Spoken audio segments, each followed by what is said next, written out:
नमस्कार दोस्तों, अगर आपको भी भारत और न्यूजीलैंड के बीच खेला गया चैंपियंस ट्रॉफी का 12वां मुकाबला पसंद आया हो तो इस वीडियो को दिल से एक लाइक जरूर करें। दोस्तों, आईसीसी चैंपियंस ट्रॉफी 2025 का 12वां और अब तक का सबसे रोमांचक, सांसों को रोक देने वाला महामुकाबला आज क्रिकेट इतिहास की दो बड़ी टीमें भारत और न्यूजीलैंड के बीच दुबई इंटरनेशनल स्टेडियम दुबई में खेला गया। ऐसे में मुकाबले की शुरुआत हुई न्यूजीलैंड के टॉस जीतने को लेकर। जी हां, आज के इस रोंगटे खड़े कर देने वाले महामुकाबले में कप्तान मिचेल सैंटनर ने टॉस जीता और पहले गेंदबाजी करने का फैसला किया और विपक्षी टीम भारत को बल्लेबाजी के लिए आमंत्रित किया था। फिर मुकाबला शुरू हुआ। रनों की बारिश करने के इरादे से भारत की ओर से कप्तान रोहित शर्मा और शुभमन गिल ओपनिंग बल्लेबाजी करने के लिए मैदान में उतरे। दोस्तों, इन दोनों ही बल्लेबाजों के कंधों पर इस महामुकाबले में अपनी टीम को एक विस्फोटक ओपनिंग शुरुआत दिलाने की बड़ी जिम्मेदारी थी और दोस्तों ऐसा ही कुछ देखने को भी मिला। जी हां, खास करके कप्तान रोहित शर्मा के बल्ले से, जिन्होंने आते ही न्यूजीलैंड के गेंदबाजों पर ढाबा बोल दिया और पहले ही ओवर में एक तेज तर्रार चौका तो तीसरे ओवर में एक गगनचुंबी छक्का जड़ते हुए अपने पारी का आगाज कर डाला। लेकिन दोस्तों, दूसरी छोर पर खड़े कप्तान रोहित का साथ निभा रहे शुभमन गिल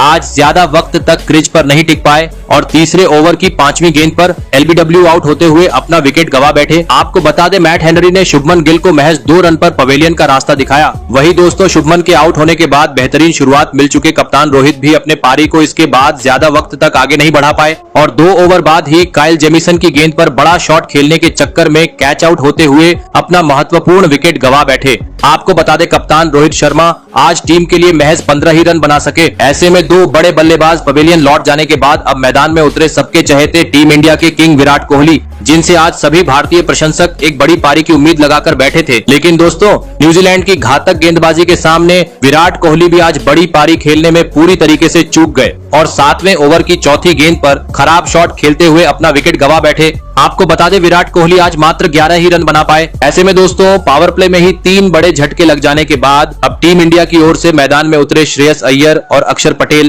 दोस्तों, खराब शुरुआत के चलते आज पावर प्ले के पहले 10 ओवर में भारतीय टीम महज 37 रन ही स्कोरबोर्ड पर लगाने में सफल हो पाई थी। लेकिन अब न्यूजीलैंड के सामने एक बड़ा लक्ष्य खड़ा करना था, तो मैदान में मौजूद अक्षर पटेल और श्रेयस अय्यर के कंधों पर जिम्मेदारी थी कि इसके बाद अपना बेहतरीन खेल दिखाएं और विस्फोटक बल्लेबाजी करते हुए तेज गति से भारतीय टीम का स्कोरबोर्ड आगे बढ़ाएं। और दोस्तों, ऐसी ही कुछ झलकियां दोनों ही बल्लेबाजों से देखने को भी मिली। जी हां, भले ही इसके बाद दोनों ही खिलाड़ियों ने धीमा खेल दिखाया, लेकिन अच्छी बात यह रही कि दोनों ही बल्लेबाजों ने अपना विकेट संभाले रखा और सूझबूझ के साथ बल्लेबाजी करते हुए एक बार फिर भारतीय टीम का स्कोरबोर्ड आगे बढ़ना शुरू कर दिया। और दोस्तों, इसी बीच मैच का 17वां ओवर स्ट्राइक पर खड़े बल्लेबाज श्रेयस अय्यर ने बुरी तरह फोड़ डाला और गेंदबाजी करने आए विलियम्स रूरकी की बुरी तरह पिटाई करते हुए इस ओवर में 3 जोरदार चौके जड़ डाले और अक्षर पटेल के साथ मिलकर चौथे विकेट के लिए 50 से अधिक रनों की साझेदारी भी निभा डाली। दोस्तों, एक वक्त बुरी तरीके से जूझ रही भारतीय टीम को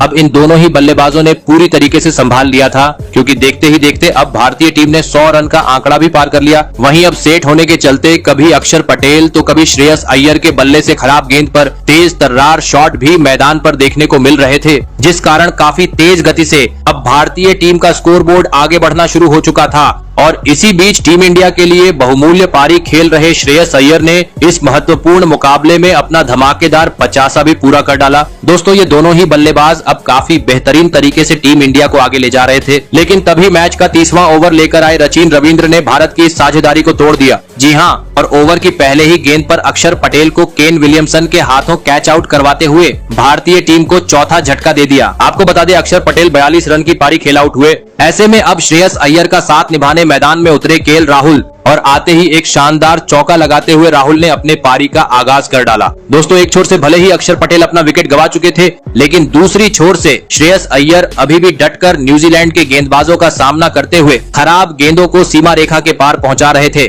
जिस कारण अय्यर और राहुल के बल्ले से हर ओवर से 10 से 12 रन देखने को मिल रहे थे। लेकिन तभी टीम के लिए बहुमूल्य पारी खेल रहे श्रेयस अय्यर अपना धैर्य खो बैठे और मैच के 37वें ओवर में एक बार फिर बड़ा शॉट खेलने के चक्कर में विल यंग को एक आसान सा कैच थमाकर टीम इंडिया को मझदार में छोड़ गए। आपको बता दें, श्रेयस अय्यर 79 रन की ताबड़तोड़ पारी खेल आउट हुए। वही दोस्तों, अय्यर के आउट होने के बाद दूसरी छोर पर खड़े उनके साथ ही बल्लेबाज केएल राहुल भी इसके बाद ज्यादा वक्त तक न्यूजीलैंड के बेहतरीन गेंदबाजों का सामना नहीं कर पाए और 2 ओवर बाद ही विकेट कीपर के हाथों कैच आउट होते हुए पवेलियन चलते बने। आपको बता दें केएल राहुल 23 रन बनाकर आउट हुए। दोस्तों लगातार 2 बड़े झटके लगने के चलते अब टीम इंडिया काफी ज्यादा दबाव में आ चुकी थी, क्योंकि 6 बड़े बल्लेबाज पवेलियन लौट चुके थे। ऐसे में अब भारतीय टीम की ओर से मैदान में आए विस्फोटक बल्लेबाज हार्दिक पांड्या और रविंद्र जडेजा। लेकिन दोस्तों अब मात्र अंतिम 10 ओवर का खेल बाकी था, जिस कारण अब मैदान में मौजूद दोनों ही बल्लेबाजों को T20 अंदाज में न्यूजीलैंड के गेंदबाजों की पिटाई करनी जरूरी हो चुकी थी।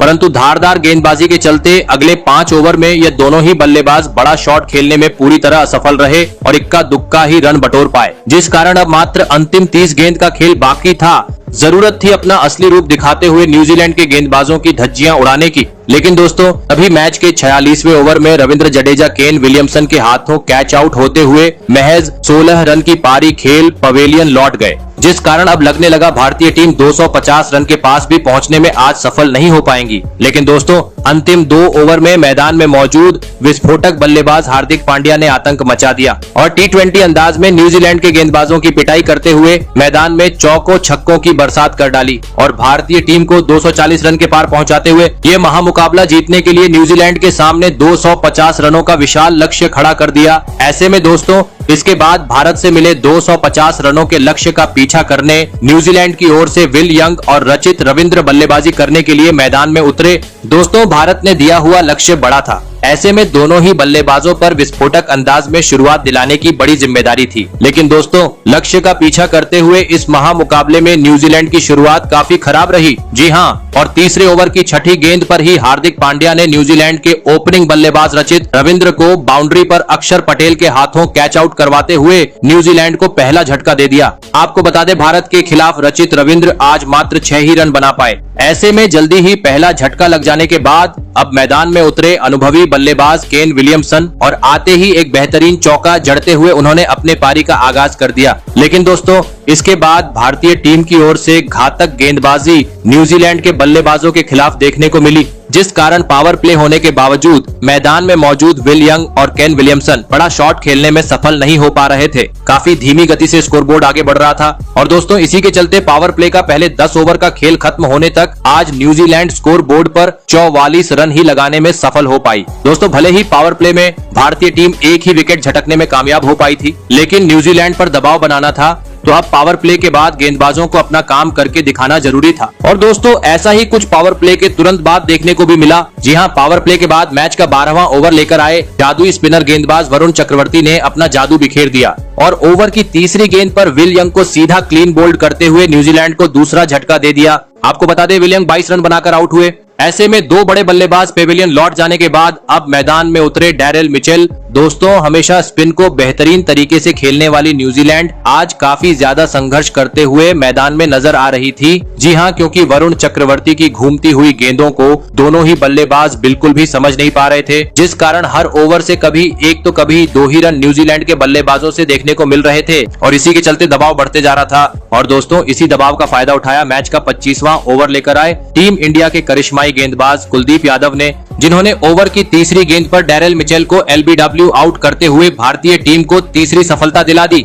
आपको बता दें डैरेल मिचेल 17 रन की पारी खेल आउट हुए। फिर न्यूजीलैंड की ओर से मैदान में उतरे टॉम लैथम। दोस्तों भले ही एक छोर से डैरेल मिचेल अपना विकेट गंवा चुके थे, लेकिन दूसरी छोर पर खड़े अनुभवी बल्लेबाज केन विलियमसन ने अपनी संघर्षपूर्ण पारी जारी रखी और भारत के खिलाफ इस महत्वपूर्ण मुकाबले में अपना धमाकेदार 50 जड़ दिया और साथ ही टीम को भी 100 रन के पार पहुंचा दिया। लेकिन दोस्तों दूसरी छोर से उतरे नए बल्लेबाज टॉम लैथम केन विलियमसन का ज्यादा वक्त तक साथ नहीं निभा पाए और कुछ ही देर बाद रविंद्र जडेजा की घूमती हुई गेंद पर LBW आउट होते हुए पवेलियन की राह पकड़ लिए। आपको बता दें टॉम लैथम 14 रन बनाकर चलते बने। साथ ही इसके बाद मैदान में उतरे ग्लेन फिलिप्स भी कुछ खास प्रदर्शन नहीं कर पाए और जैसे आए वैसे ही कुछ ही देर बाद पवेलियन लौट गए, जिस कारण अब न्यूजीलैंड की टीम दबाव में आ चुकी थी, क्योंकि इसके बाद मैदान में उतरे माइकल ब्रेसवेल भी अब 2 रन के निजी स्कोर पर वरुण चक्रवर्ती का शिकार बन चुके थे। दोस्तों पूरी तरीके से भारतीय गेंदबाजी अब न्यूजीलैंड पर हावी थी। मैदान में उतरे न्यूजीलैंड के कप्तान मिचेल सैंटनर। दोस्तों न्यूजीलैंड को अब मुश्किल घड़ी से बाहर निकलना था।